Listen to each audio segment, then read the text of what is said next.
গোপালের স্ত্রী ডানাকাটা করি না হলেও সেকালে গ্রাম সমাজে যে যথেষ্ট সুন্দরী ছিল তা তো মোটামুটি সকলেই জানে।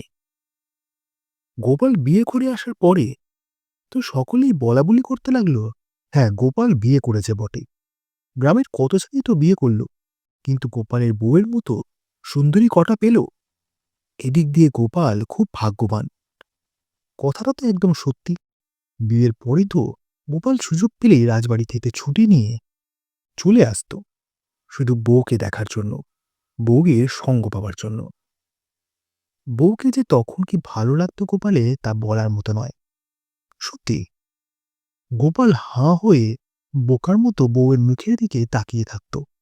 গোপালের বউ একখানা ঘোমটা টেনে বলতো, অমন করে কি দেখো গো? তোমাকে দেখি। গোপালের এক বুক হাসি ছড়িয়ে পড়ল। মোর লজ্জা করে না বুঝি? এক লহমায় বউ হেসেলে ঢুকে পড়ত। তো এমনি করেই দিন যেতে লাগলো। একদিন গোপালের বউ গ্রামের আর ৫ জন মেয়ে বউয়ের সঙ্গে নদীতে স্নান করতে গেছে। গরমের দুপুর, হাপুস হুপুস করে নদীর শীতল জলে গা ডুবিয়ে সকলে গোল হয়ে হাসি মস্করা করছে। Con nào cũng vậy hội bận gì এমন সময় কানে এলো বিপন্ন বলল, ওই দেখ, এই দুপুরে এমন বর চলছে বিয়ে করতে। আর সঙ্গে সঙ্গে মেয়ের দল ওইদিকে হাঁক দিয়ে হাঁ করে তাকিয়ে থাকলো।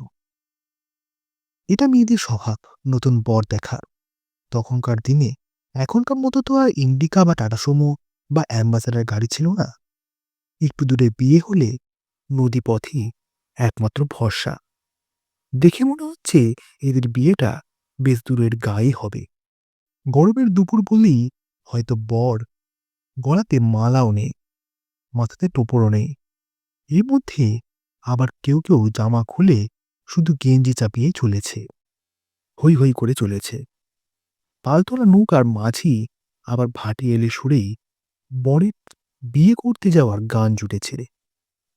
ওই গান শুনেই তো নদীতে স্নান করতে আসা মেয়ের দল বুঝতে পেরেছে ওটা বরযাত্রীদের নৌকা।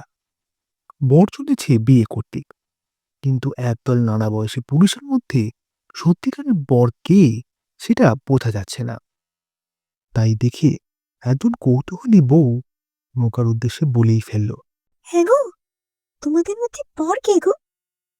নৌকায় উপস্থিত সকলের মধ্যে হাসির হুল্লোড় পড়ে গেল। ফাজিল কক্কর ছেলের দল নৌকা থেকে নানা টিপ পড়ে ছুটতে লাগলো মেয়েদের উদ্দেশ্যে। কি বলে? কি বলছে? মাঝিও বেশ রসিকজন, সেও নৌকাটাকে বেশ মেয়েদের কাছেই নিয়ে এলো। এবারে বরযাত্রীদের ভিতর থেকে একজন মুখ বাড়িয়ে গোপালের স্ত্রীর মুখের দিকে তাকিয়ে বলল, হ্যাঁ গো সুন্দরী, মনে হচ্ছে এখনো কারুর গলায় মালা দাওনি। তা এখানে তো অনেকই বর আছে, মনের মতো একজনকে বর হিসেবে বেছে নাও।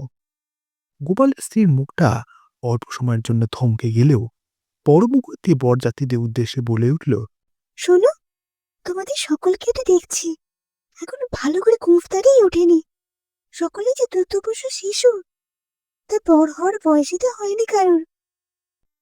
বলে আর দাঁড়ালো না। জল থেকে উঠে সোজা বাড়ির পথে পা বাড়ালো তারা।